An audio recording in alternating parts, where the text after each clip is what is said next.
Porridge. I have porridge every day. Okay. Porridge. How do you make it? I make it with half milk, half water, a sort of seed mix, peanut butter. Seed mix. Yeah, What kind of seed mix? well, different seeds like flax seeds, linseed seeds, Oh.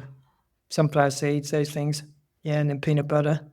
I find just plain porridge just doesn't keep me going long enough. I need more Sure. calories and Yeah. Need to some fat.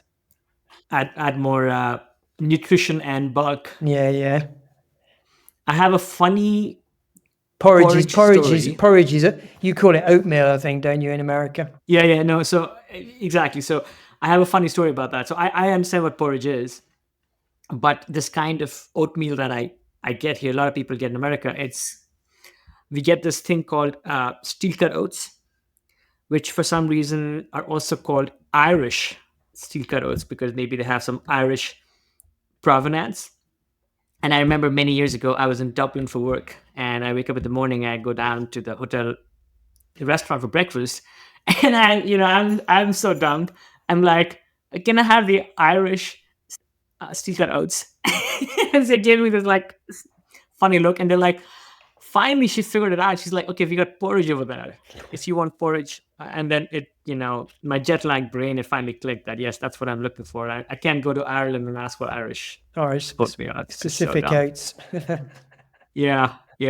Well, I see that it is light still behind you, so even though it is evening and it's been several hours since you've had breakfast, hopefully you are making the most of these long British Evening summer going into fall days. Yeah, well, my watch says the sun sets today at 6:00, so it has already set, but there's still a bit of light.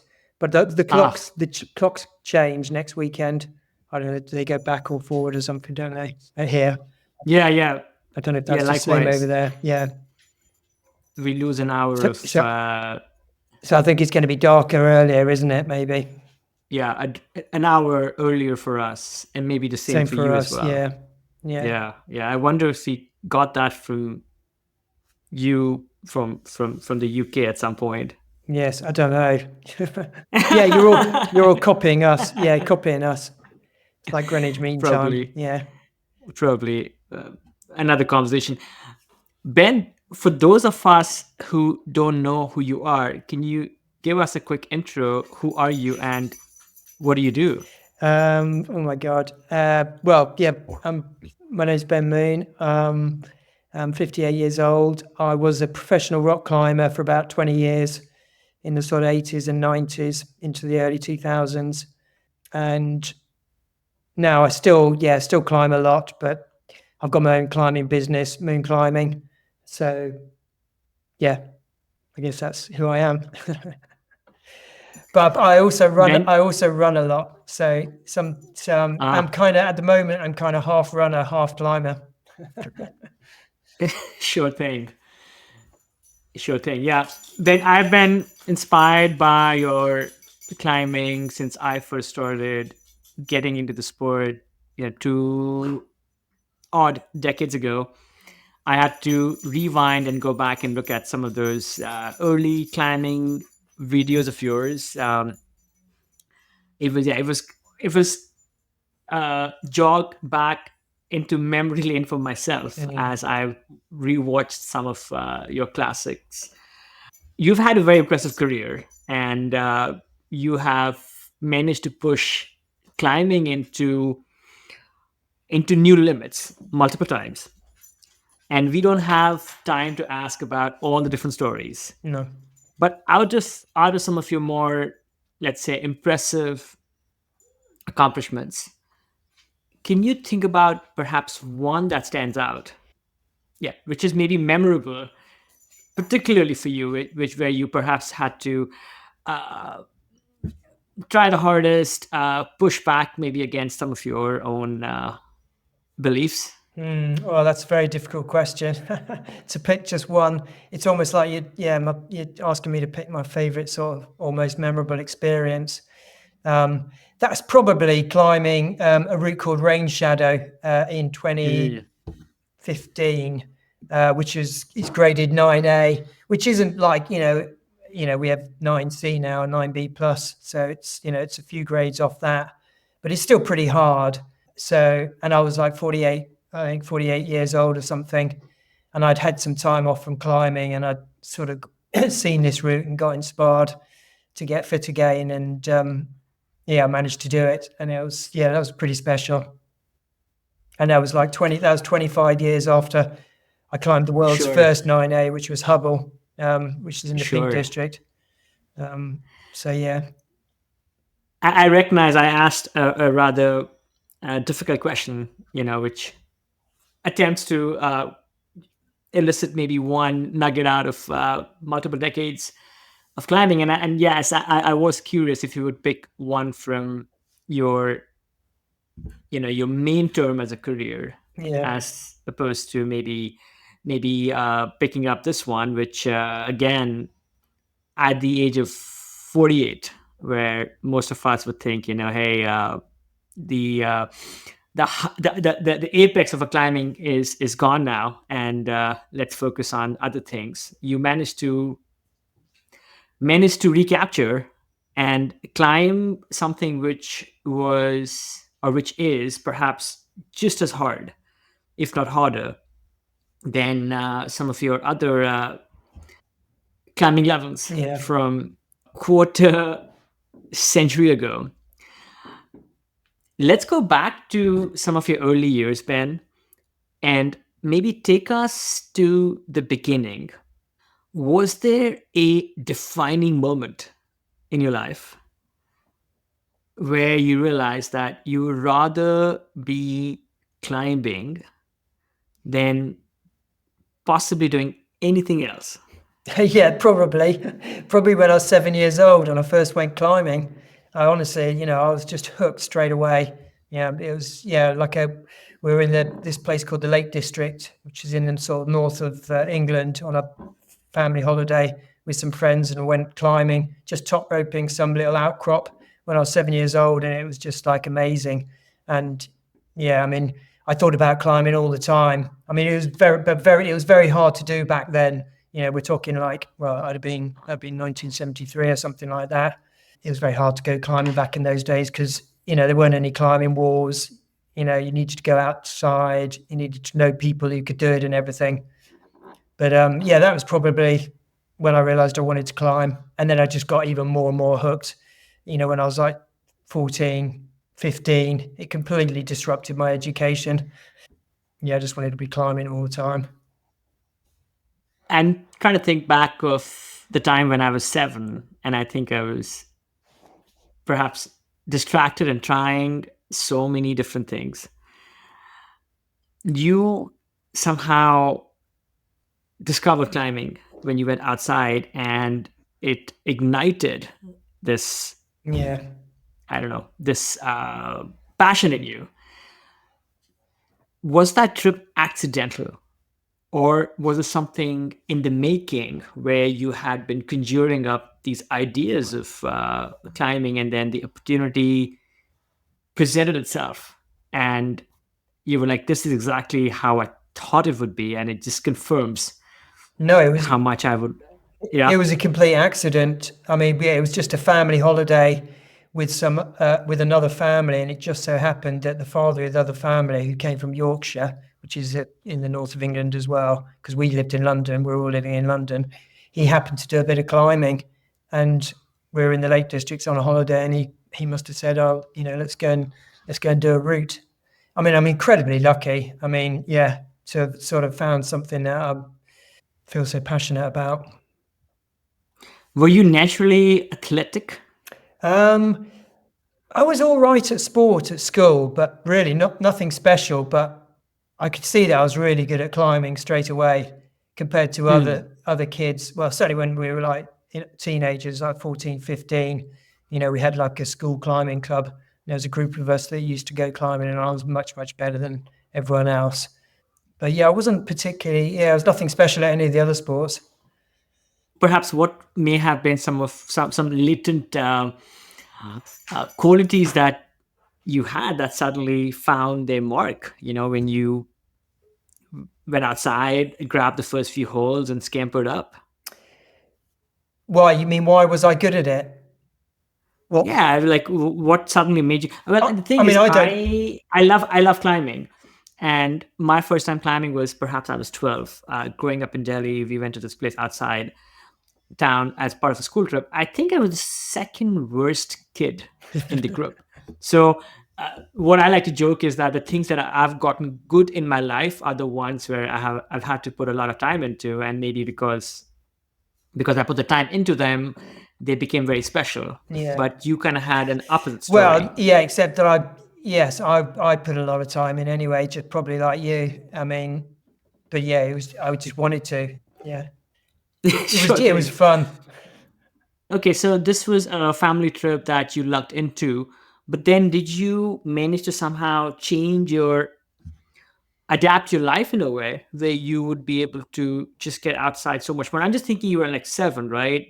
You were living with your family, Mm. and your family isn't going climbing all the time. So how did you manifest? Yeah, well, I look when I say that I was hooked straight away at age 7. I mean, I climbed once, probably one day then, and then I think probably climbed another day the following year with the same people, and then another day maybe 3 or 4 or 5 years later. But it was really hard to go climbing, and it wasn't until I was 14 or 15 that at school when we formed the climbing club that I started going climbing more regularly. So although I started at 7, it wasn't until I was 14 or 15 that I managed to climb more regularly. But it was certainly in my mind all the time climbing, Sure, even if I couldn't do it. for sure. And the UK as a country has had a rich history of alpinism. Yes. You have had, I don't know, maybe starting with people like some of the names that come to my mind are people like Sir Chris Barnington Yeah, Chris back in the day. Bonington, I Joe remember reading Brown, some of it. Yeah, Don Willens. yeah, absolutely. So I'm curious, were you climbing big mountains and climbing rocks, or they're part of the same grand sport of mountain climbing, but they can also be quite different. And what was the culture like for climbing where you were? Were people accepting of the sport of rock climbing? Did people understand that perhaps climbing rocks was very connected to something which was seen as maybe more pioneering as scaling cliffs in the Himalayas or elsewhere? Yeah, well, rock climbing, I think rock climbing was seen as a stepping stone to mountaineering or alpinism, to climbing mountains. I certainly I viewed it like that. You know, in the early days when I first started climbing, I wanted to climb all the North Face, you know, the famous North Faces like North Face of the Matterhorn and the Eiger and the Grand Jurass and everything. And I used to read sort of mountaineering books, alpinism books and stuff. Um, but yeah, I ended up just getting sidetracked by the rock climbing because that was so much fun. But yeah, I mean, I think back then it was more of a sort of stepping stone to alpinism.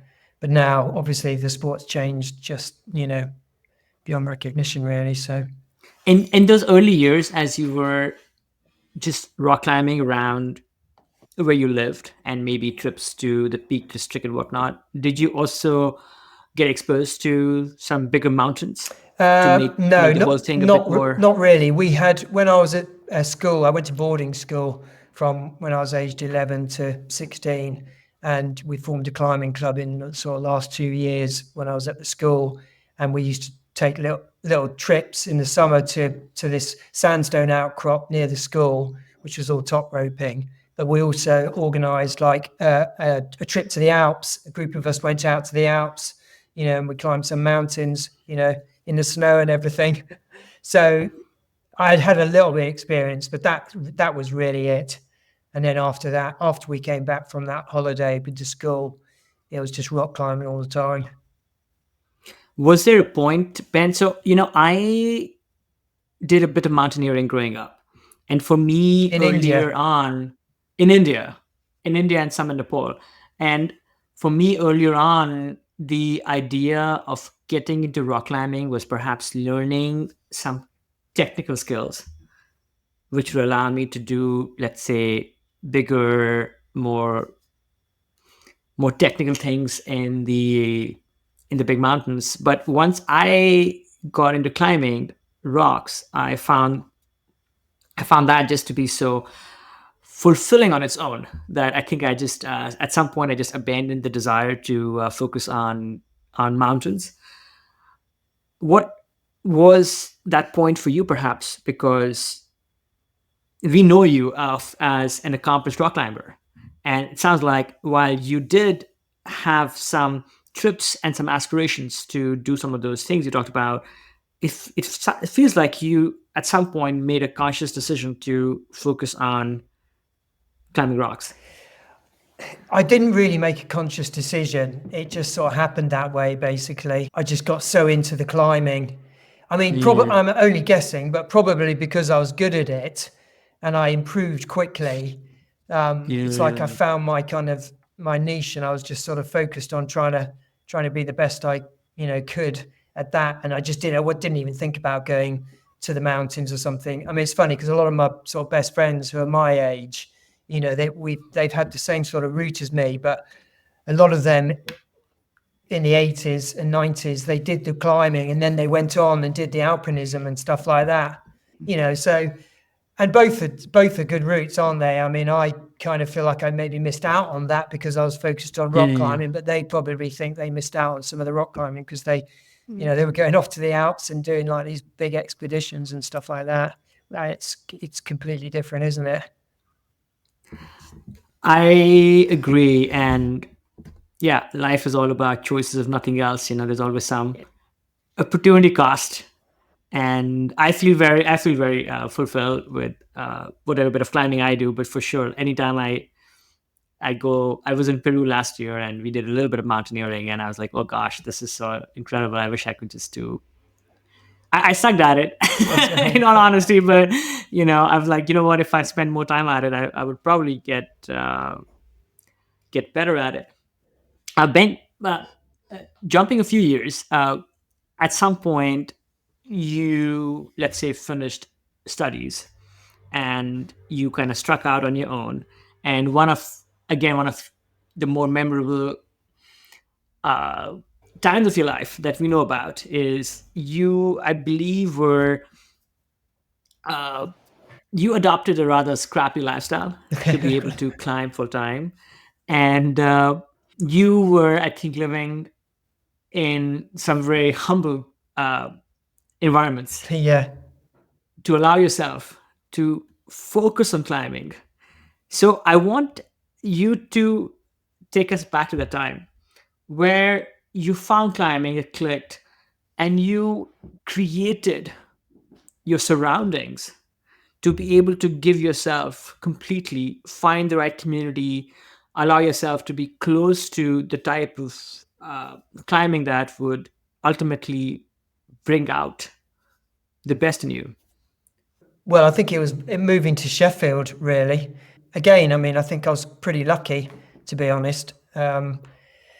Sheffield's like, I mean, anyone who climbs will probably know that it's sort of one of the sort of centres of climbing in England.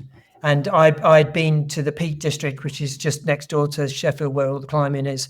And I'd met a few people, and because I was still living in London at the time, and they'd said, "Oh, if you're ever up this way, come and knock us up or something." So when I left school and left London for good, I just went to this house, this address that this person had given me. I was like 17 years old, I think. I'd hitch back then. You just had to hitch everywhere because you didn't have a car or anything, couldn't even afford to go public transport. And I ended up at this house in Sheffield to see this guy. Actually, what happened is this girl answered the door and she said, "Oh, my friend wasn't there. He's in Wales." And it was basically, I'm 17 years old. I've just arrived in Sheffield, this strange city, at this strange house. It's getting dark. I'm like, what am I going to do? So I hitched out into the Peak District to this place I'd been climbing before, where I'd met this guy out into the countryside.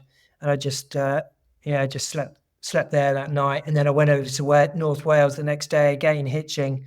and finally found this guy at this place on the coast. And basically, all of the sort of famous climbers in England at the time were there climbing, and I fell in with them, and it was just incredible.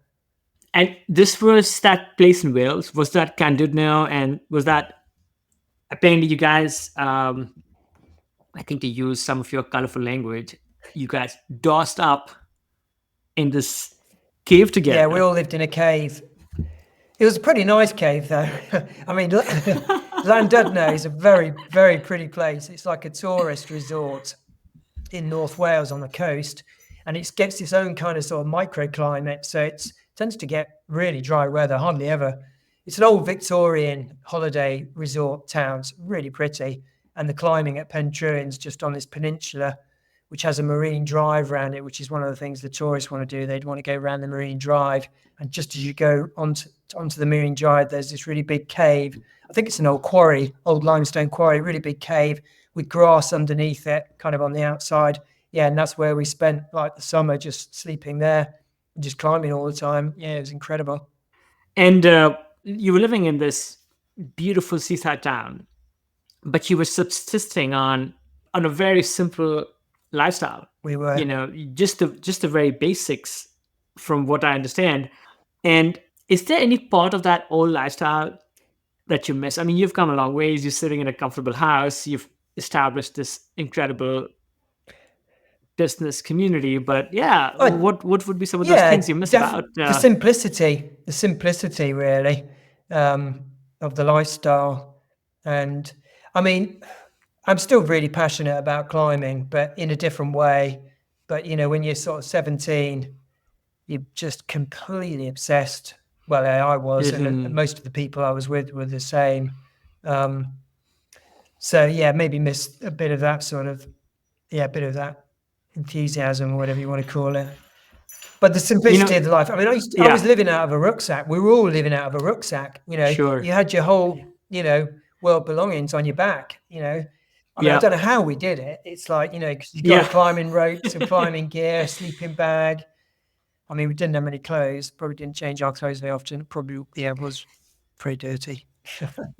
I think it's so funny how even the term being a dirtbag has evolved over the years. These days, if you manage to live out of a car, like a proper automobile which takes you places, that's considered like, in some ways, the apex of being a dirtbag. You're living out of a car and you're living a simple lifestyle. But again, you didn't even have a car. You had a rucksack. No. You had maybe a cup, I don't know, some change of clothes, a warm bag, some basic food supplies, and your climbing shoes. Yeah. It is like this other level of obsession and love. Yeah. But no, it's pretty crazy. That reminds me, when you say dirtbag, have you seen that film, the Patagonia film about Fred Beckey, the American climber? Oh yeah, that's good, because I think it's called Dirtbag. That's really good. I mean, there's someone who's got passion. I mean, that's just incredible. And the stuff he was doing into his 80s and 90s was ridiculous.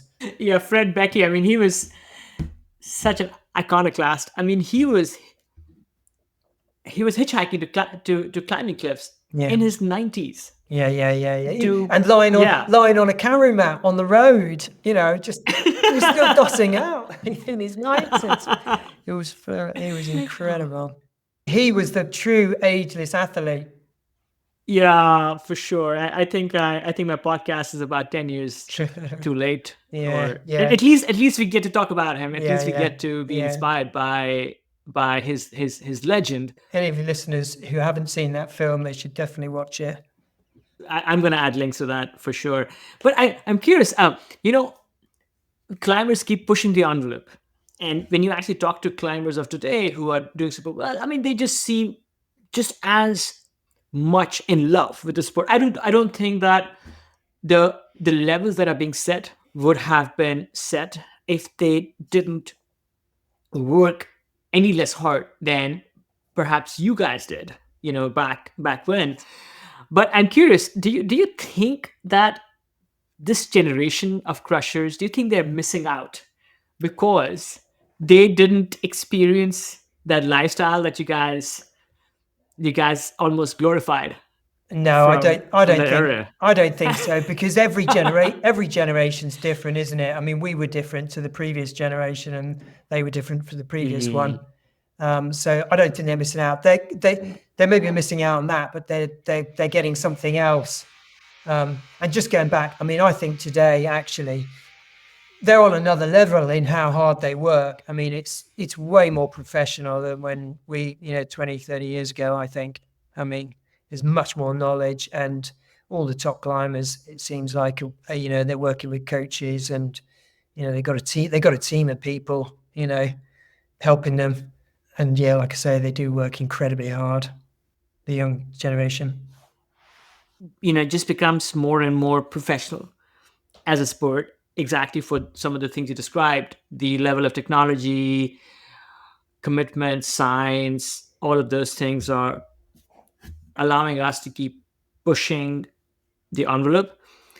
You were doing, you and your crew, you were doing in a way the same thing. I mean, you were pushing the envelope to hit Hurto uncharted levels.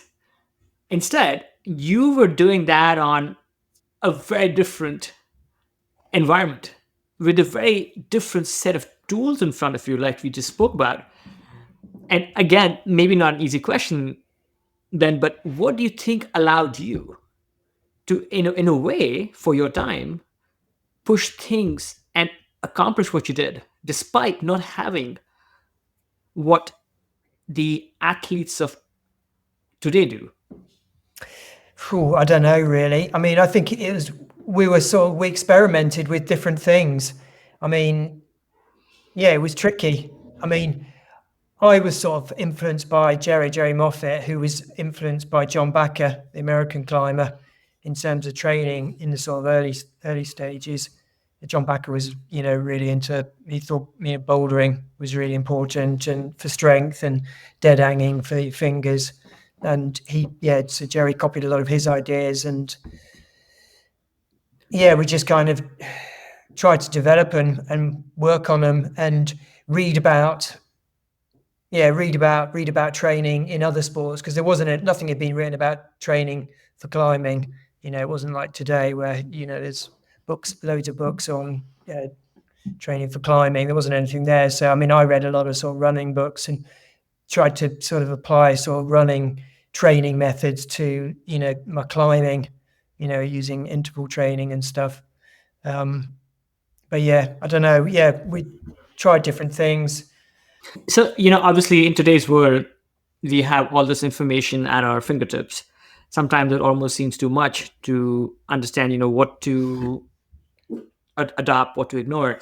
How are you actually learning about the training styles that, let's say, people like Backer were doing, and maybe other contemporaries of your time who may have also influenced you? And then actually the influences you added to the training and approaches that others had. So like they, it seemed like there was this maybe uneven, but this exchange of information happening. How did that transpire? I'm guessing you guys were not writing letters to each other. You Yeah, came wrong. yeah. Well, no, I mean, there was like I was living in Sheffield. I still live in Sheffield. I've always lived in Sheffield, and there's just lots and lots of climbers here. And it was Yeah. the same back in the 80s and 90s. There was still, again, not as many as there are now, but yeah, there was a lot of climbers, a lot of good climbers, and so we sort of rubbed off on each other. We just developed the sort of training ideas. It was all around bouldering, really. Because Backer had been a sort of saw the importance of bouldering and everything. And I think that's what we did. We bouldered a lot, and then we bouldered on artificial walls, but actual sort of buildings, because there weren't any climbing walls back then. And then we started building sort of very basic sort of indoor walls in our houses, in our cellars, in our basements. Little sort of basic wooden boards, and yeah, everyone used to sort of circulate around each other's boards. But it was still fundamentally just bouldering, and yeah, dead hanging and stuff. Basically, what I do now. Maybe one or two other questions about that Sheffield era. Obviously, the community and the talent and the passion and the bonds that you guys created and co-lived were, at least in part, what allowed you to succeed to these levels. But I'm curious, was there perhaps a dark side to that lifestyle, to that bare boned simplicity? Were there other things about that you think perhaps were not as healthy Oh no, not at about? all. What do you? No, I can't think of anything. What are you getting at? No, I don't know. I mean, you were. I just heard some backhand stories about some of the What have you maybe heard? a couple of the houses. I don't know. Maybe the level of hygiene for one Oh thing. yes, I see you mean. Yeah, it probably was a pretty dirty lifestyle. Only in the early days, Eh, maybe. Yeah, only in the early days, like first few years, Sure. but not later. And what about like because again, you guys were like really driven by performance, right? So I'm wondering if maybe your nutrition or some other things about that were, because I mean we saw that in the US in the 80s and 90s. There was this culture of starving oneself and sometimes even taking maybe prescription or yeah, over the counter drugs to Yeah, allow oneself to continue to push themselves. We talked to Matt Samet, who you know about, and Matt had this whole. He went through, let's say, the darker sides yeah, yeah. No, I listened of to of. that podcast. It was great. I really enjoyed it. Yeah, so I'm just curious. Was there No, perhaps no, like a no, I okay, didn't. No, not no. I mean, there were okay, people. I can think of someone who had like, yeah, yeah, weight issues, which were bad. Unhealthy, anorexia, and other mm, people. My peers. They watched what they ate. And they were trying to keep yeah, their weight down. But I wouldn't say it was unhealthy. Whether it's sustainable for a long time, I mean, I've always been really lucky because my weight just doesn't change. And I mean, I had a healthy diet back then, and I've got a pretty healthy diet these days. But hmm, I probably could eat whatever I want, and my weight just wouldn't change. So I'm really lucky in that respect. But no, I didn't think there wasn't a dark side or anything back then. sure. One other thing I wanted to ask about is the kind of training you were doing, Ben. So, I mean, what I know about a lot of the climbing that used to happen then, the kind of climbing that people would partake in and would even, let's say, glorify, were again, either climbing big mountains or maybe taking a step down, climbing, let's say, long trad routes or multi-pitch routes, basically things which were closer to the mountains, that closer to short bouldering problems. And what gave you guys that conviction that in order to become stronger climbers, to realize maybe some bigger goals, you had to maybe stop going sport climbing or stop going track climbing, and instead come up with these improvise these, like you said, these kinds of training which took place either on buildering circuits or in abandoned quarries. Like, was that part of the learnings that came from interacting with people who came through Sheffield? Because it seemed like what you were doing was slightly counterculture even within climbing, or how we trained to ultimately become stronger climbers. We were obviously really into climbing, and we were good at it.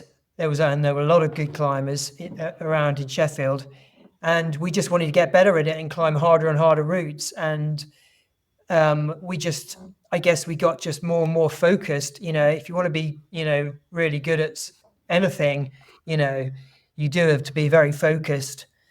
You can't be sort of jack of all trades, jack of all trades, master of none. It's like, yeah, you have to make sacrifices, and yeah, we were obviously enjoying climbing and wanting to push the limits, and that's what we were doing.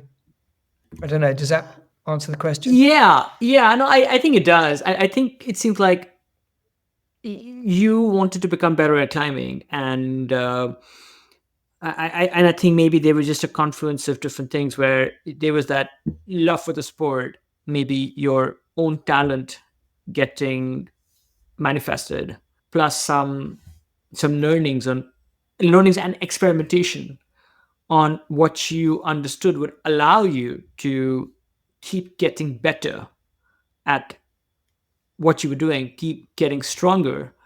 I mean, Yeah. it was a very exciting time because, standards were going up very steeply, very quickly. Hmm. Once Hmm. we started, I mean, initially we were sort of trad climbing, and then Yeah. with dogging, hanging on the rope, practicing moves and stuff. And me and Jerry then saw what the Europeans were doing. This is like '84 or something, where they were sport climbing.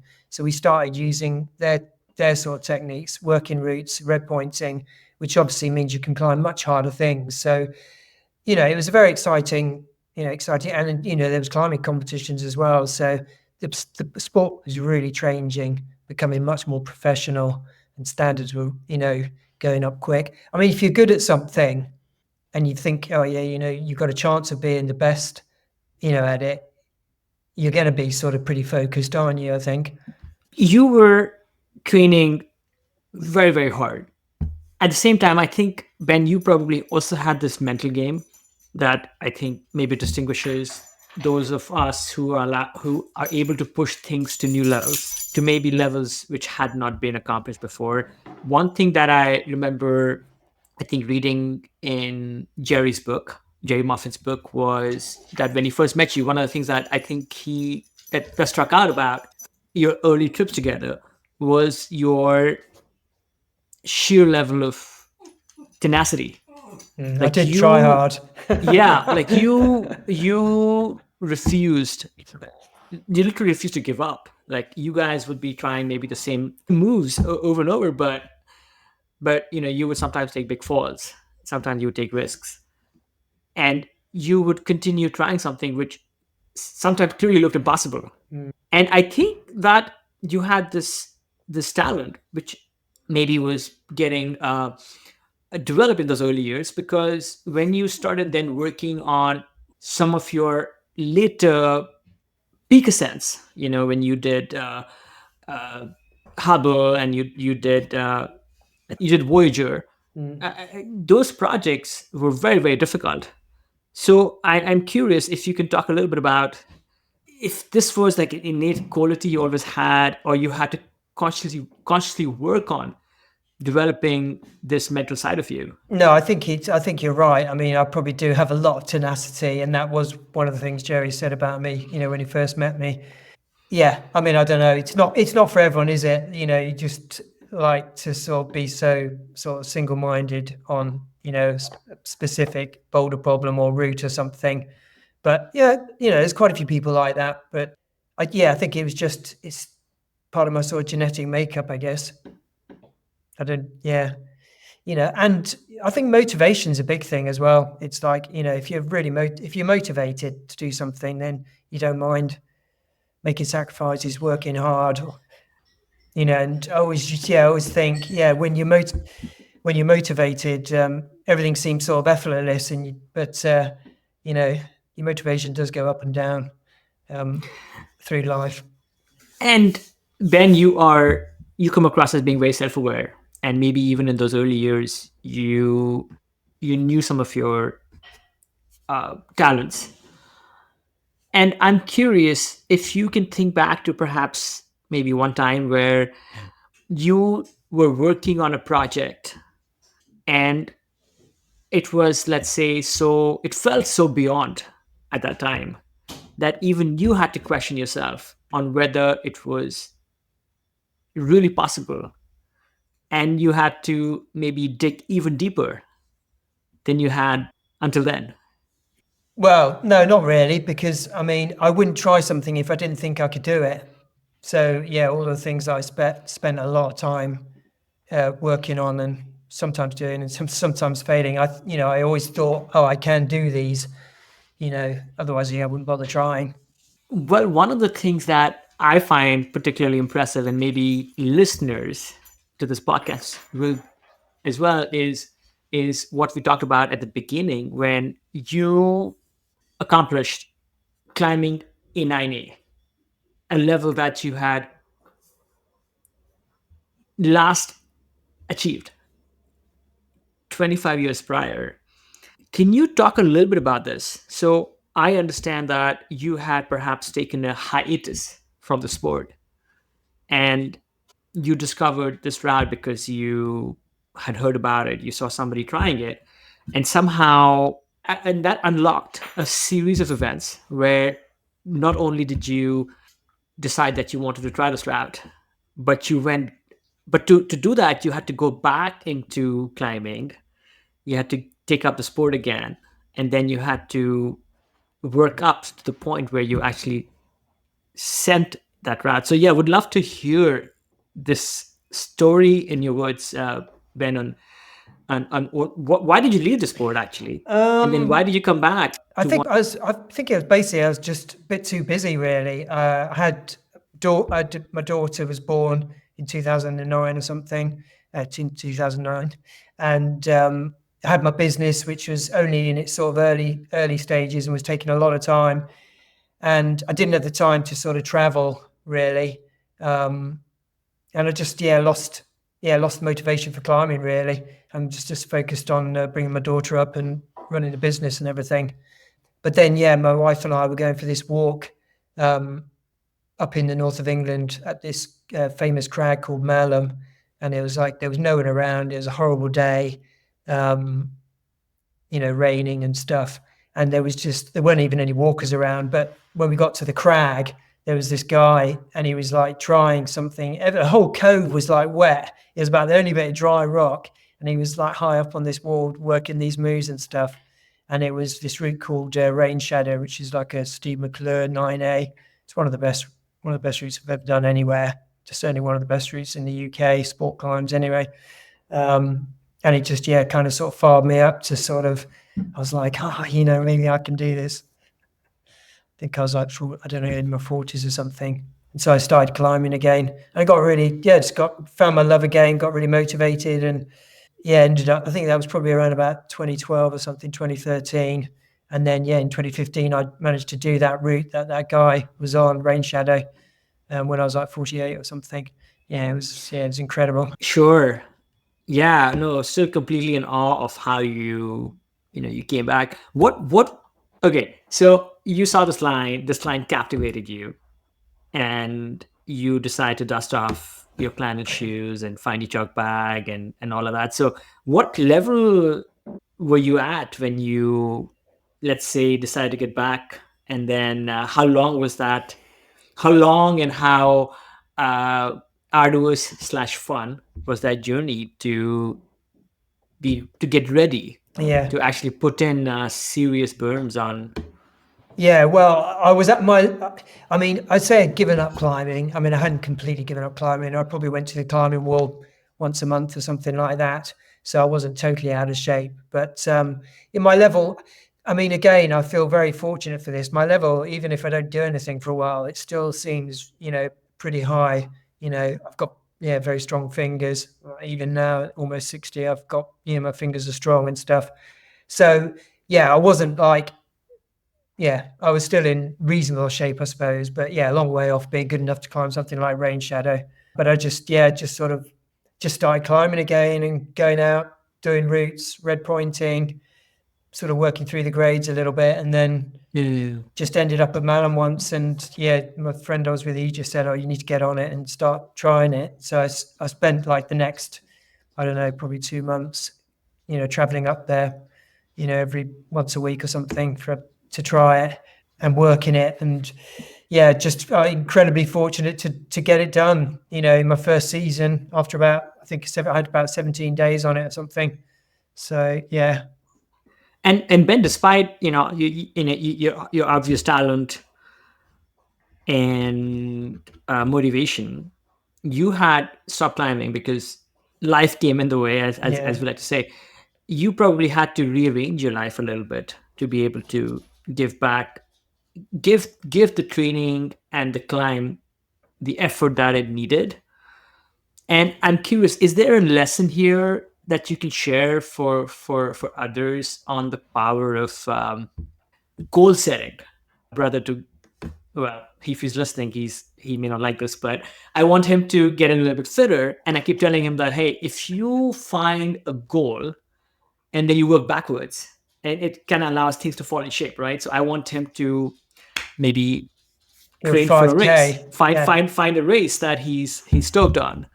And I'm just curious, like, because again, like, you found this huge goal, and then you had to basically figure out how to be ready. And if there's some lessons here that can teach the rest of us. I don't know. I'm not sure. I'm not sure if there are, to be honest. I mean, you've said it there anyway. It's I think it's really important to have a goal to sort of to focus on. But yeah, I'm not sure what else you can say about it. I mean, I'm not sure what lessons there are to learn.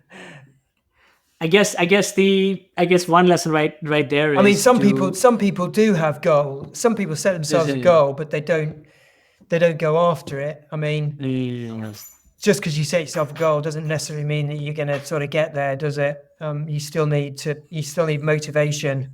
As we touched on earlier on. But I think goals sort of should drive motivation. But and you need to set realistic goals as well, and you need short-term goals, long-term goals. There's stepping stones to the bigger goal and everything. I mean, the other thing I mean, isn't everyone? I mean, we're all pretty sort of goal-driven, aren't we? Or maybe not. I don't know. You would think so, but I sometimes think that a lot of us are often searching for goals. I know that about my climbing. I kind of slowed down a little bit over the past few years because, in some ways, I allowed other things to come in the way. But I also felt like I did not have a goal, and I think that identifying a goal is, even that requires a bit of structure and a bit of, let's say, openness. I mean, in your case, like, you're taking a walk with your family and you happen to see this line, and I mean, your love for the sport, I sense, never went away. And when you spotted this, something clicked, and you're like, this line seems incredible. It seems powerful. So you had this openness to embrace this target, this thing, which I think is. I don't know if you're always as open to that. I mean, yes. I mean, I don't have any goals now, actually. So you don't necessarily need goals. I mean, my only goal now is to just like try and stay fit, really, and try and slow the decline. As I get older. So maybe you don't need sort of big goals. Just staying fit and healthy is a goal, isn't it? And probably the most important thing anyone can do, really. I agree, but I would like to also postulate that those of us who experience the joy of, let's say, in this case, climbing a really beautiful route, we know if we stay in shape and that route comes in our path again, we will at least have it in us to want to give it a go. So I think for many people, just the idea of staying fit and healthy feels abstract, where it's hard to stay off. It's hard to find that time in your busy life to stay fit. Yeah, no, it is very difficult. To the discipline to eat healthy, just because there's this abstract thing that, yes, I need to keep my weight down, and I need to keep my cholesterol levels down and avoid heart disease and all of that. But what I'm contending is that it's easier to do one that. has a goal. Yeah, it's easier to do that, because in the back of my mind, I'm like, what? If I allow myself this bit of exercise, then when I go surfing next time, my arms are not just going to flop on their side. I'll actually be able to have fun. No, you're absolutely right. I totally agree. Anyway, this podcast is about you, so let's turn it back to. No, I totally agree with you, though. One other thing we talked about when you were getting into climbing was the inspiration that climbing provides with the big mountains, with big things in the alpine. And while you are most known for other things, I am curious though if there were some big walls or other, let's say, bigger routes that you pursued that are perhaps less known of. Did you ever put some of your training and some of your talents for rock in the alpine world? Or are there some things that No, I haven't. No, I've done a little bit of multi-pitch sport climbing, but um, no, I never used to do any alpinism. Last year, I went ah to the Chamonix and climbed on the Grand Capuchin. oh We tried to do the Bonatti route. Me and oh a cool. friend tried to do the Bonatti route, and which was an amazing experience because I hadn't done anything like that. Crossing the glacier and then doing this multi-pitch trad climb on the Grand Capuchin, and we got really, really high, and the weather just crapped out, and we just were at this point where it was like, if we went Mm, higher, we'd be committed, and if the weather broke, it'd be bad. And we were at this ledge where you could do this abseil to get back down to the glacier, and so we did that. So unfortunately, we didn't get to the top, but it was an incredible experience. And then I went to the Dolomites actually oh in the cool. autumn with an old school friend, which was really good as well, around by the sort of Tree Chimmer and stuff. Didn't get great weather, but it was, yeah, again, yeah, really good. So I do love all that sort of adventure. Although I do find it Sure. quite scary, especially as I get older. I seem much more nervous about things. I was in the Verdon Gorge recently in the south of France about a few weeks ago, just multi-pitching. I mean, I haven't climbed there since like the 80s, and Mm, that's really exposed. I mean, you can lean over these oh yeah. balustrades, and you're looking like 1,000 foot straight down into the gorge, and then you got to like abseil down. But yeah, it was really good. Yeah, I've been trying to plan a trip to the Verdun for like many years, Oh and I have right, to, yeah, it's you also should finding do. the right kind of climbing partner who's up for that kind of Yes, trip. yeah, yeah, yeah. Because end of the day, if you can't do a climb, you can't just walk back to the car. You have to climb back up. You can't exactly. You're committed. Yeah, exactly. You got to do that, or you have to all the way down into the gorge. But yeah, Yeah. yeah. And La Palude, the little village there, is really nice as well. Oh And wow, there's no one climbing there. It's just not in vogue. An old friend of mine, Bruno, who wrote the guidebook, who lives in La Palude, who I knew back in the 80s. I saw him just a couple of weeks ago, that's Bruno crazy. Clement, and he says just no one goes there anymore, and none of the locals climb and Yeah, yeah. stuff. And there's rock everywhere. I mean, it's ridiculous. It's like you've never seen so much rock. You know what Um, it is? I mean, they are all either in Greece. Yeah, they're in Spain, yeah, Spain or yeah. Greece, Spain or Or they Greece. are at your local gym. That's where the people are. Yeah, yeah, yeah, absolutely. I think the thing is that the bottom line is most people don't want to Yeah, do multi-pitch yeah, sport, because you got to abseil in, and as we just been saying, you got to abseil in. It's committing. You got to hang around on hanging belays. Your boots are yeah. uncomfortable, thirsty, hungry, carrying stuff. But it's good fun. It's my favorite kind of climbing because I feel you get all the rewards of being on a big wall and without the risk of Yeah, your gear failing or crazy runouts. If you're on a if you if pick the you're on right a route, if you pick the right route, on a bolted multi, yeah, if you pick the right line, yeah, yeah. And I recognize a lot of those routes in Verdun and in other places in Europe. Even though they're bolted, they're old school. So yeah, yeah, old school bolting. I mean, there's definitely some old school bolting where you got big yeah, yeah, runouts and exactly. everything. The people also talking about old Yeah, school grades and new school grades as well, because they talk about the old school grades like the Patron Edlanger routes and all those ones, like pushing the ball around there being really tough, and then more recent sort of routes grades being a bit more like maybe Spanish grades or whatever. yeah. People don't want You know, old school grades. They want to tick certain grades.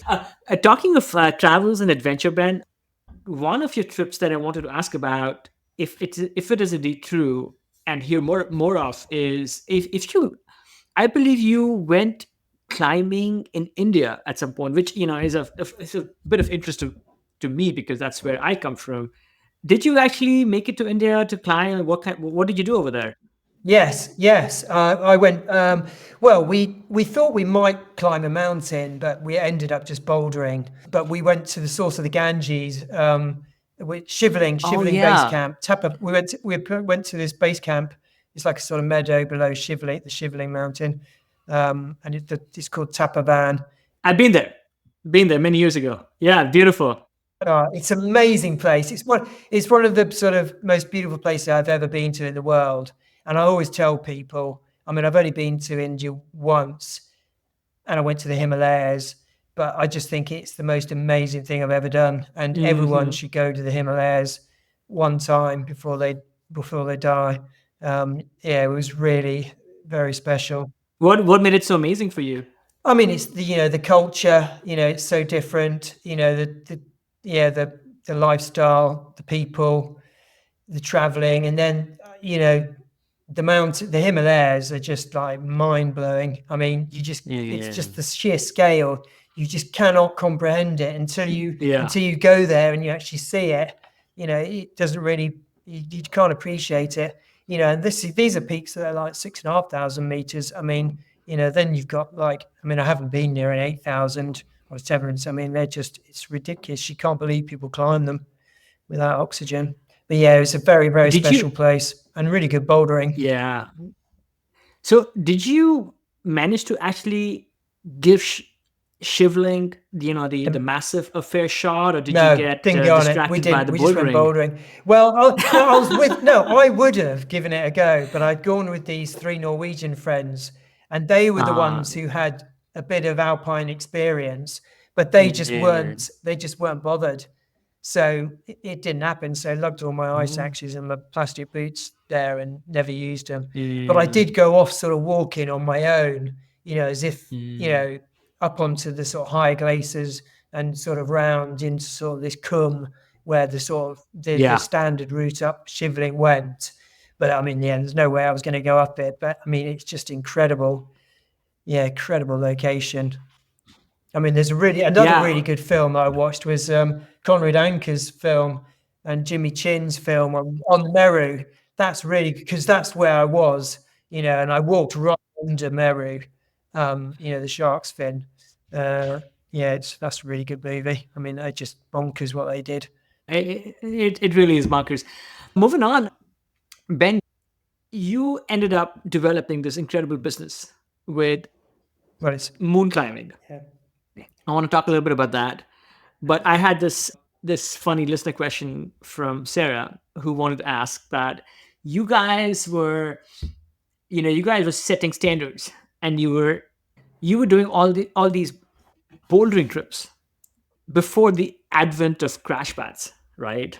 You had your little towels, and you would like go on and hug yourself off like big moves and take falls and all of that. And I just wonder if you ever, and then you went on and developed this line which also includes Crash pads. crash pads. So I just wonder if you ever secretly like sniggle at modern climbers, who are falling, who won't go climbing without crash pads, No, not at all. which were developed by you. Yeah, no, not at all. They're very sensible. Why would you? I mean, yeah, I mean, there's no way I'd go bouldering now without a crash pad. Not unless I knew I wasn't gonna fall off. I mean, it's just crazy. I mean, it is amazing actually because everyone has crash pads now and they go bouldering outdoors. But I mean, yeah, when we were bouldering in the early days, yeah, there weren't any crash pads. So and yeah, you didn't even think about it because they didn't exist. But yeah, I mean, when I Hmm. go out now, I mean, I did go bouldering recently up in the Lake District, and I only had one pad, and went to this boulder called the Bowder Stone, which is like really mega slide boulder, massive boulder in the Lake District. We used to Hmm. climb on back in the 80s and 90s, and it's still really popular now. And oh my god, just jumping down like a couple of meters above one crash pad, I was like scared. It was pathetic. And a few times I jumped down onto the ground when the crash pad wasn't there, and the ground's just so hard. It's ridiculous. I mean, I just can't believe what we used to do. I mean, obviously my body's not like it was when it was in its 20s or 30s, but oh god, yeah. But people, but it's also amazing what people are doing these days. Highball stuff with loads of pads, isn't it? Because I mean that's definitely not safe. I mean that's really impressive as well. Do you ever think that people who are head pointing with so they're climbing on a rope and trying to send, let's say, pre-rehearsed climbs on very dicey gear, but they're keeping a crash pad at the base just in case the gear falls or something else happens and they deck? Do you think that's kind of bending the ethics a No, little bit? definitely not. Very sensible. Yeah, Okay. I don't think so. No, not at all. Okay, fair. I wonder. No, I don't think anyone Yeah. thinks that. No, I think you just do Okay. whatever you can to try and make it safe. I mean, they're still really Sure. dangerous, isn't it? What they're doing. Sure. But it seems like, and again, this is looking from afar and things can appear distorted, but it seems like in the UK there is this sort of strict ethic when it comes to climbing trad lines, where they have to be done like style is paramount I don't think that's and true things. anymore. I don't think that's Is true. it? Oh, That's true really? anymore. No, I don't think. Huh. I mean, it's head pointing, isn't it? That's what everyone does now. So yeah, Right. they just practice the route, the top rope, get Mm. all the gear placements sorted out, and then red point it. So that is, Well, I think that. I thought England at the Peak District was like the last bastion of I don't think so. No, I mean, in what way? I don't. Yeah, I don't know. Maybe I'm missing something, but uh, in terms of I mean, obviously, maintaining the sanctity of style, where things like placing pads at the bottom, or maybe in some cases pre-placing some gear where it's particularly sketchy, like those kinds of things cannot you can't do those things. Like no. you Well, have to do that's them in a probably certain true. style, or I don't you. know. I don't know how much pre-placing of gear goes on, to be honest, on the hard routes. I mean, I think you do whatever you want as long as you're honest about Yeah, yeah, yeah. as long as you're honest Sure. about what you've done. I don't think it matters, and as long as you're not doing any harm to anything. And I mean, everyone knows that the purest style is ground up on the site. That's what everyone aspires to. Yeah, Maybe that's what it is. It's being very transparent about the style that one undertook when they did that ascent. What exactly was used or not used yeah. when they claimed to have completed something. Uh, Going back, talking about your business. Okay, Ben, this may be a difficult question, but can you talk about the MoonBoard? Can you demystify what it is for the average person and what it means to climbing training? And I had this facepalm moment a few years ago when I realized that the average person has no clue what climbing training looks like. I had this friend Shuram who saw Free Solo, the Arif Khan movie. He saw it with Blade Flight, and then I've known him for like a long time, and he finally he's like, "Hey man, I had no idea that you guys did any kind of training," and this really opened my eyes because he probably thought that. I think what everybody else thinks that, hey, climbing is like hiking. You go up and you go for an adventure, and and that's what it is. So anyway, can you help us understand what is the moon board and what it helps accomplish? The moonboard's it's like a standardized climbing wall. What people know about climbing walls, but yeah, it's like it's basically 8 foot wide by 12 foot high, set at 40 degrees, and it's got a standard set of holds on it that are placed in a specific position. So anyone who's got a moonboard, everyone's climbing on exactly the same board, and via like a Moonboard app, you can basically upload problems and share them with other users. I developed the Moonboard, I don't know, back in the mid 2000s, and it was based on the sort of training boards that we used to train on in Sheffield with this place called the Schoolroom, which is an old Victorian school, and we'd built this was kind of commercial climbing walls. Built these three wooden boards in there, and then just sort of stuck holds on them. And that's where we sort of did our training with a campus board in there and everything. And the moon board was based on one of the boards that we used to train on there in sort of style. It's called the 50 degree board. So yeah, hopefully that explains what a moonboard is.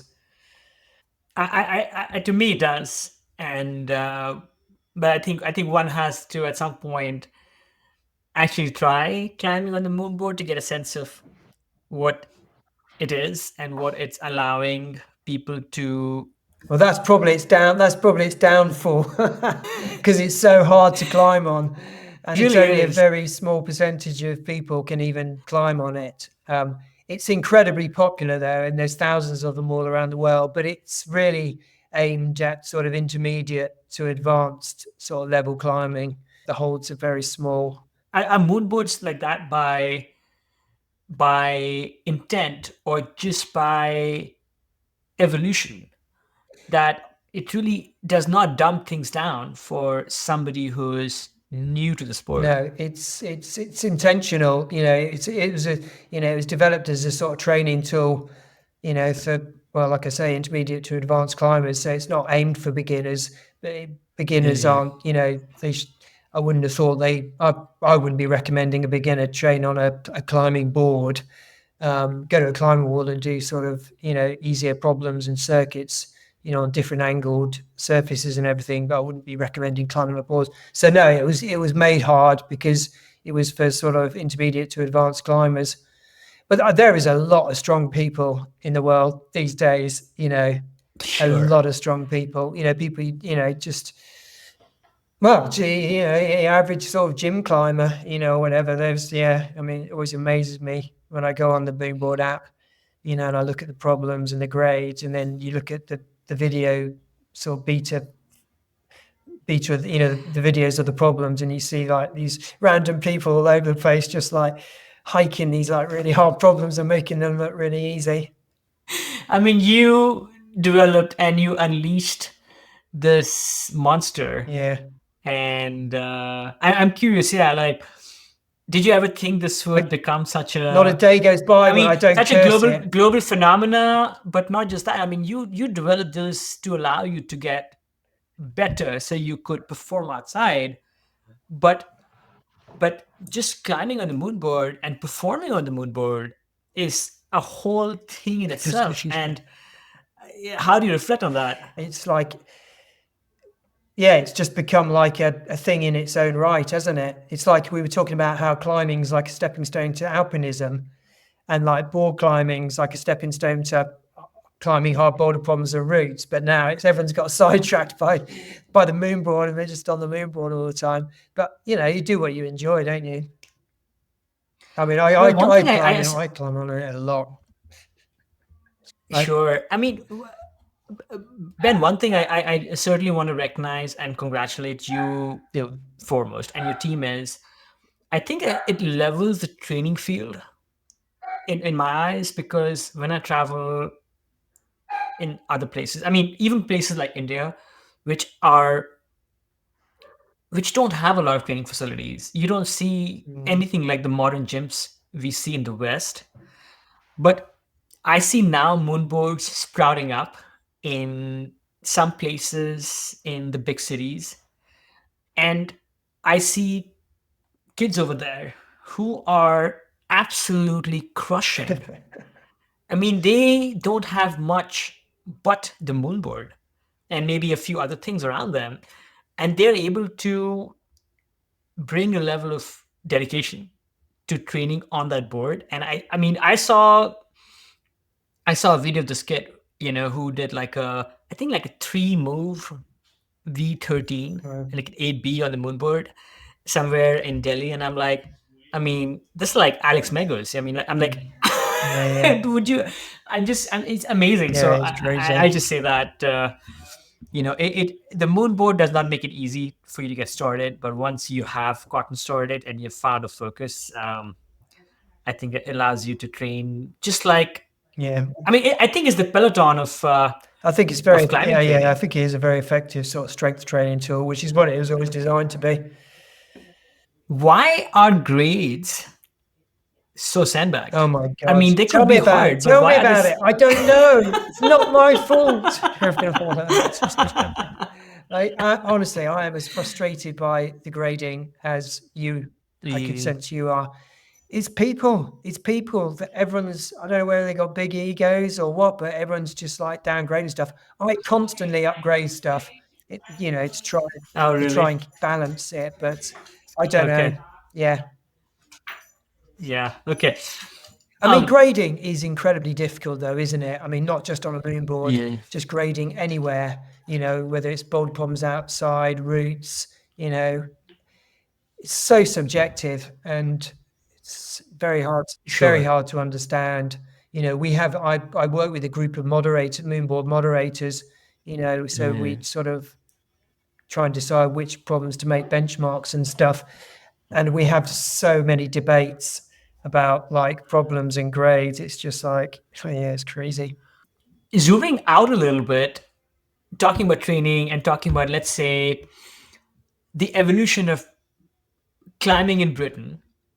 And I have this perspective of, please correct me, because it seems like you and Jerry Moffat and your band of brothers, you guys had this big moment.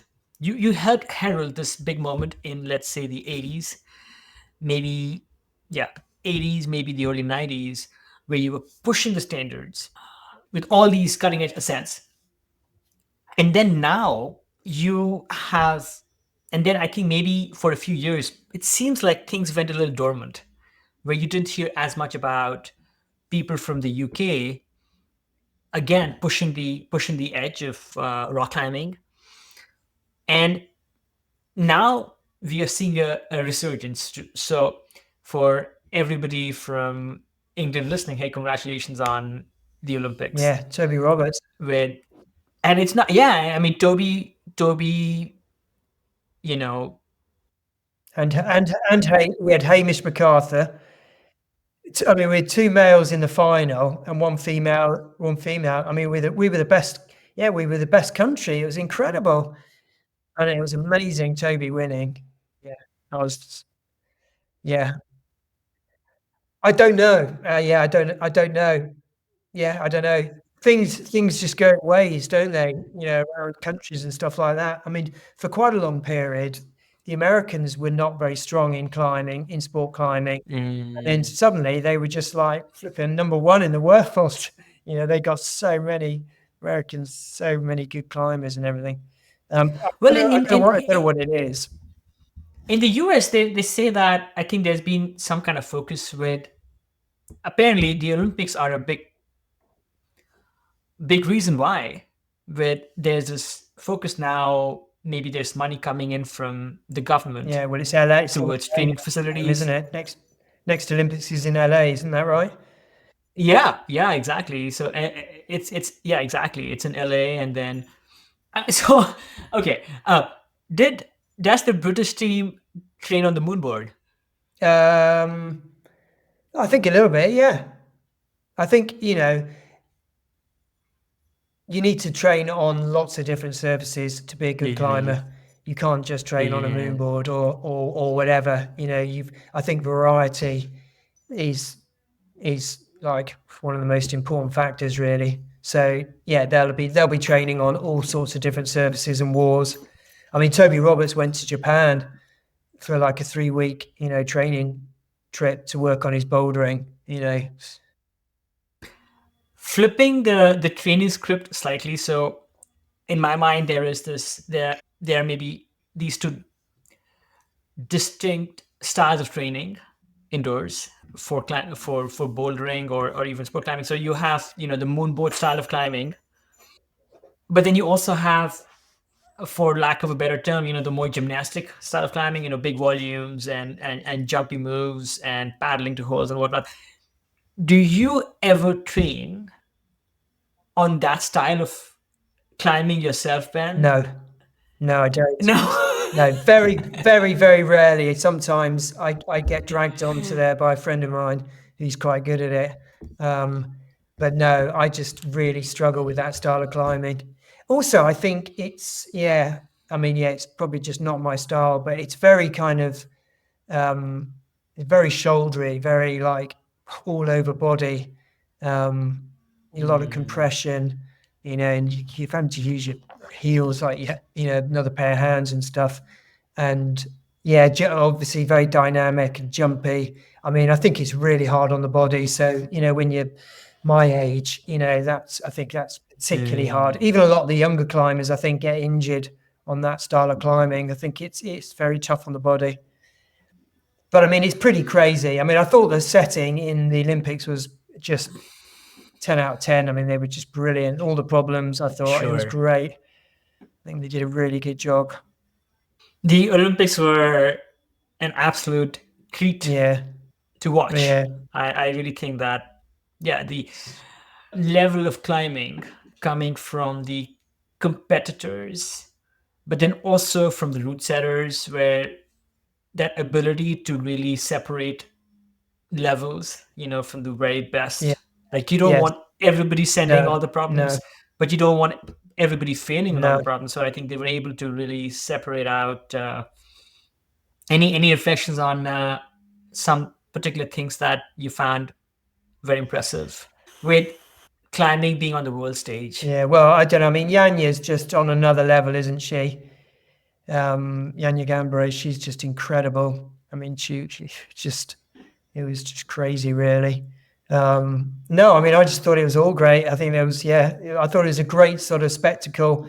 I mean, I thought it's as good as any Olympic sport from a spectator point of view. I mean, even if you don't know that much about climbing, it's fairly easy. Okay, the scoring's maybe a little bit complicated to get your head around, but it's pretty obvious what you're trying to.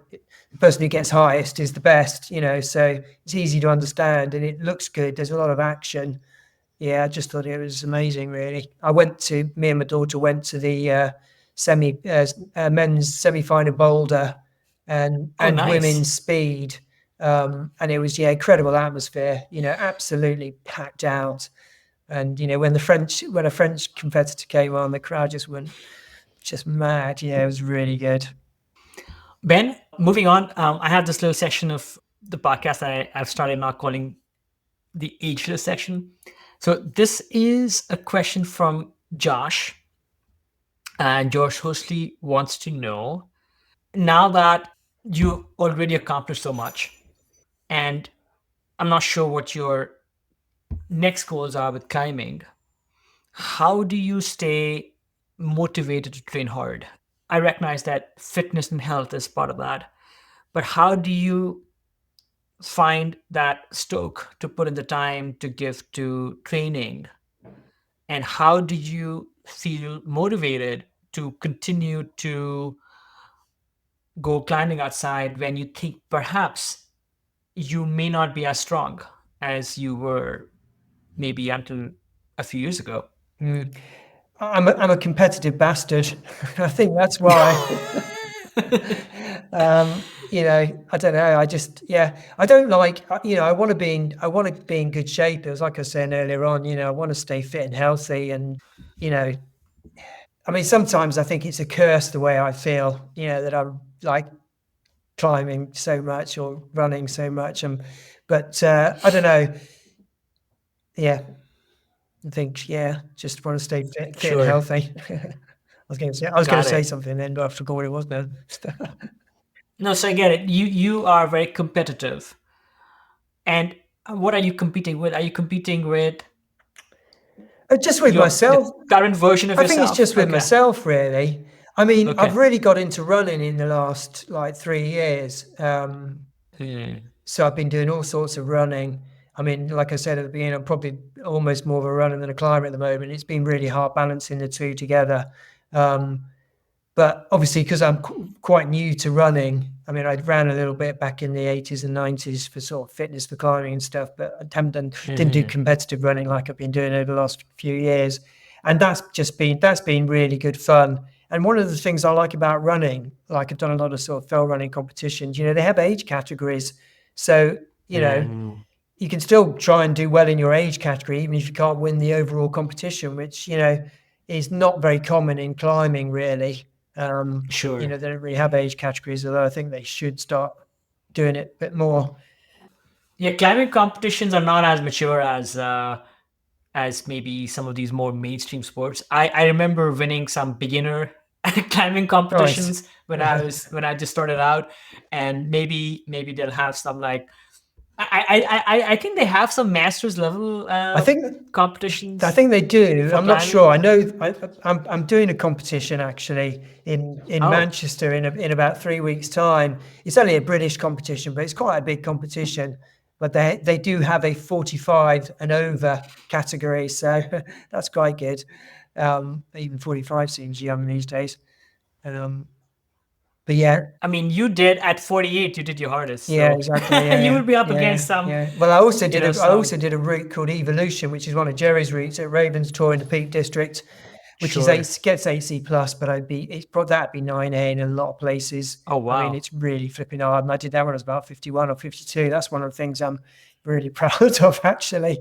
I mean, it's a vicious little route. It's only like about 10 meters long. The tiny little Oh gosh. crimps, and it's just like non-stop, for like 10 meters. It only takes about a minute or 2 minutes to red point it. But yeah, I did that in the 50s. So Where are you with Northern I've Lights? given in. I've given up. I've Oh given yeah. up. Yeah, I've given up. Oh yeah. Yeah, I've given up. I missed that one, unfortunately.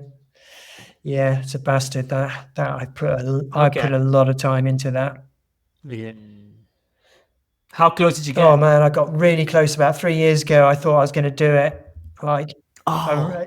I, I was like about 2 meters, 3 meters from the belay, the highest I'd ever been. And then the weather got shit and conditions got bad, and I just went Oh. downhill, and then that was it. And then not being back. No, yeah, and then I lost my motivation. I mean, I must have spent 200 days on that over like 30 years or something. Oh Pretty wow. annoying. Yeah. It's Of a really course. hard Of route. It's a course. really hard route. Adam Ondra did it when he was 16. It's flipping impressive. Now it's Do you think? Do you think that? Okay. So, do you have, let's say, any other, let's say, milder projects in no, the near future which may get you psyched enough to get back on it? no, not at the moment. I don't. No, Okay. no.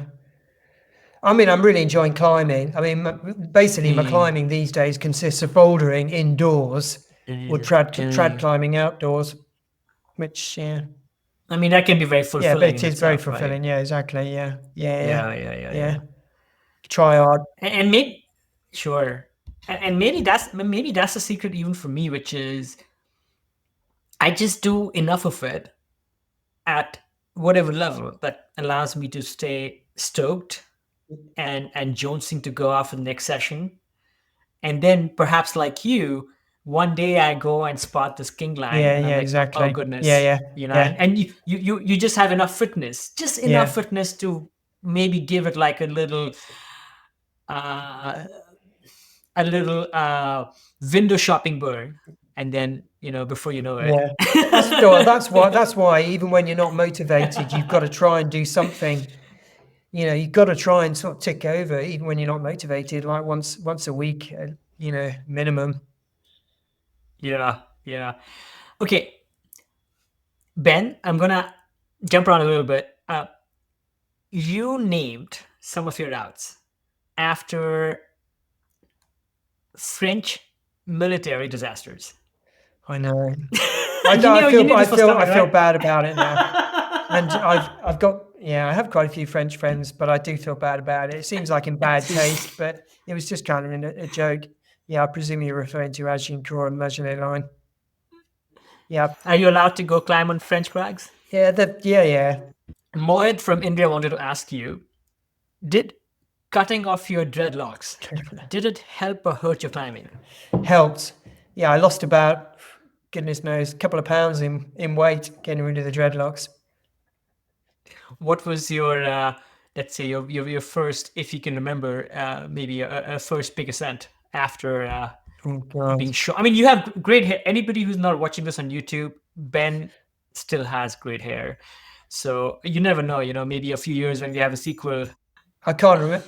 I can't remember any post routes. No, I mean they didn't. In fact, they didn't. That's what everyone thought, they were really heavy, but actually they weren't very heavy at all. So it didn't make any difference. I didn't climb any better.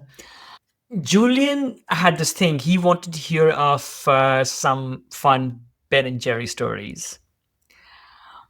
but I know that's like a really vague prompt. So to modify that, when you think back to that era where you and Jerry were climbing so much together, you were pushing each other. Can you think of maybe one memorable time when you were fighting for the same thing really hard? And it doesn't matter who won, but both of you learned something Yes. valuable. I don't know about that, but all through that, all I can think of is when we had like a big bust up in Tokyo in Japan when we were there for a climbing competition. We were really into video games, driving video games at the time, and the Japanese arcades were incredible. And we went to these arcades and we were racing each other like in cars on these arcades. And basically, Oh, in one of the races, he pushed me off the track and won the race. And I accused him of like cheating as we like sort of left the arcade. And he got really angry and grabbed me by the head, put me in like a headlock. Well, we made it. We made up. But we did get pretty competitive with each other at times. But we're also incredibly lucky to have each other to sort of drive each other on. Good training partners invaluable, really. if you can tell me, what is one thing about Jerry that most inspires you? Yeah, his determination, his competitiveness, his focus, dedication. I mean, all of it is like, yeah, he was really impressive. I know that Jerry got into surfing, and I think he became pretty good at it. And Yeah, did you dabble? he becomes good at everything he does. He does, yeah. Golf, Even writing surfing. books. Even Yeah, writing books. He's written some, beautiful that books. training book. Yeah. Do you guys run together? Did you surf together? We with him a surfed. little We've bit? surfed a bit together. Yes. Okay. Yeah. Was I mean, there some? I don't know. Was there some paddle battling? Some. no paddle batting. No, it was always very friendly in the water. I don't believe that. I don't buy that. No, it was. Yeah, it was. It was. I mean, if surfing, if nothing is, brings out even more of that. The worst in people. Yeah, I mean, you just have that finite resource. You can't take Yes. burns on the same wave. The wave No. passes you. Yeah, you only have one Okay. person per wave, can't you? Yeah. I mean, there's some horrible places, yeah, to surf. Well, yeah, I mean, you just shouldn't get in the water in certain places, should you, with locals? But most of the places I surf, actually, people are really friendly. Do you I still? was in California this summer, actually. I was Oh. down in Southern California with my daughter, Oh. and up in Berkeley. Oh. Actually, we went into the Sierras and went up to Tuolumne, did a bit of climbing, and then went over the eastern side of the Sierras and then down to Southern California just near San Diego, near La Jolla. Did a bit Oh, of amazing. surfing. I mean, it was really, the waves were very small, but it was lovely being in the water. You went out at La Jolla Pier. Is that where you No, went? we were just north. What's the town? I can't remember what the name of the town is. Just north of La Jolla. It's only like 15-minute drive. Really nice town. Carlsbad or Yeah, near Oceanside? Carlsbad. Near Oceanside or? No, my God, I forgot. Oh, it's okay. It's fine. It's that place has a bounty of waves. Yeah. Sorry that Yeah. you didn't score, but summertime you have to come back in the winter. Yes, And yeah. bring your wetsuit. Yeah. I'd probably be terrified. A couple of fine questions, Ben. What may be, let's say, a significant habit or behavior that you found in the last, say, 5 years that has been the most impactful? Oh my God. Oh, that's a difficult question. Not getting injured. I don't know. Just avoiding injury, not overtraining. I think listening to your body, understanding in your body. Just learning to see what it can take, what's too much and stuff. Don't know if that's helpful. Focusing on sort of good quality short sessions. Definitely what I've been working on is my strength. Nearly Yeah. all of my training is strength focused, because that's the thing that I've noticed has really sort of dropping off as I age. I found that my endurance is actually pretty good, or if it's not, it comes back very quickly and Mm. even gets better after that. Whereas the strength, because obviously you're losing muscle all the time. So yeah, all the sort of climbing. That's why I was saying earlier, I do indoor bouldering really, because that's basically strength. It's working on power and strength and your fingers, and then lifting heavy weights. Mm. To sort of stimulate growth hormone, try and get some muscle on. Running's not good either for climbing. That's my legs have sort of got strong, and my upper body's kind of sort of wasted even more. So what I hear is training for power or bouldering, that's good for you. Getting injured is not good for you. Running is not good for you. Any other couple of things you're finding that are, or either finding, or let's say, yeah, just maybe some hard won strategies on things that you believe have helped you fine tune your training, things that you're doing and things that you would like to avoid to be able Well, to continue being able to find joy in climbing, but also to not get hurt. Well, it's like I said, it's listening to your body and sort of knowing when to stop, not overdo it. I think the big one of the big things is just being consistent. Much better to do little often than a lot Yeah. sort of sporadically. Sporadically, um, it's just making sure you're doing something, well, as often as possible. Really, I As sure, as we get older, Ben, a lot of people, tend to, I think it's easy to be a little upset that one may be past our physical prime. But also, I believe a lot of studies show that people, as they get older, they find greater happiness.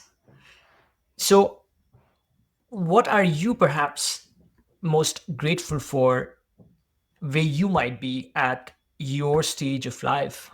Oh, my health. I'm just very grateful for my Mm. health. Yeah, I'm just touch wood. I still feel very sort of fit and healthy. That's the most important thing in life, isn't it? Having your health. Mhm, mhm, mhm. And then, Ben, do you think your best years are behind you or ahead of you? Behind me.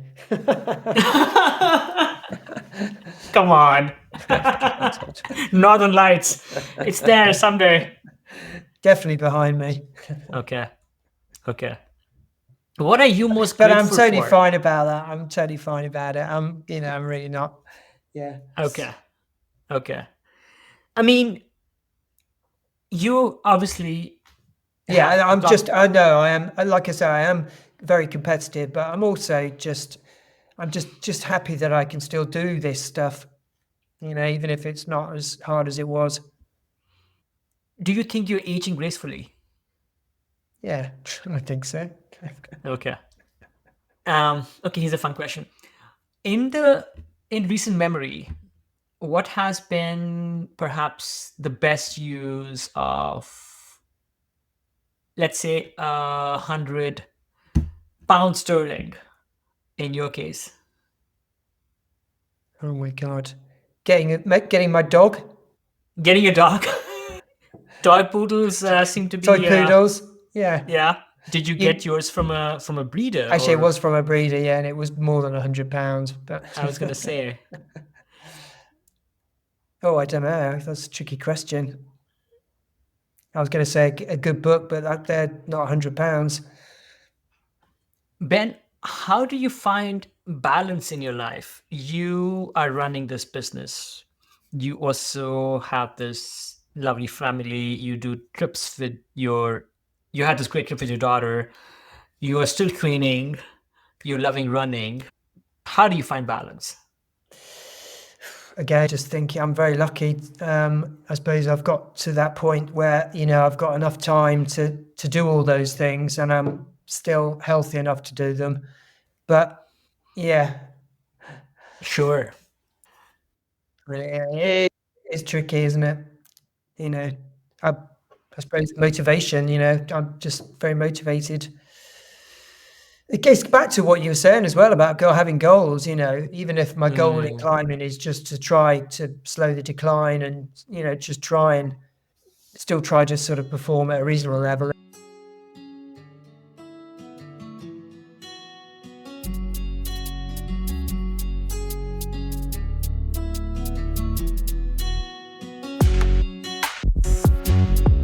That's it, folks. Thanks for tuning in to this episode of the Ageless Athlete Podcast. I hope you enjoyed this show just as much as I enjoyed creating and producing it. Whether you are an athlete looking to push your limits or someone striving to maintain a healthy, active lifestyle as you age, there is always something new to learn. From Ageless Athlete, we bring you a fresh episode each and every week. If you liked what you heard, we would love it if you would take a moment to subscribe to the podcast so you never miss an update. And if you really liked what you heard, please leave us a review, crush those 5 stars on Spotify or Apple Podcasts or wherever else you listen to your podcasts.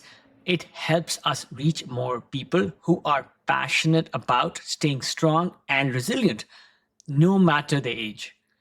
Don't forget to visit our website and leave your email so I can send you occasional insights, stories, and tips to keep you inspired and motivated on your journey.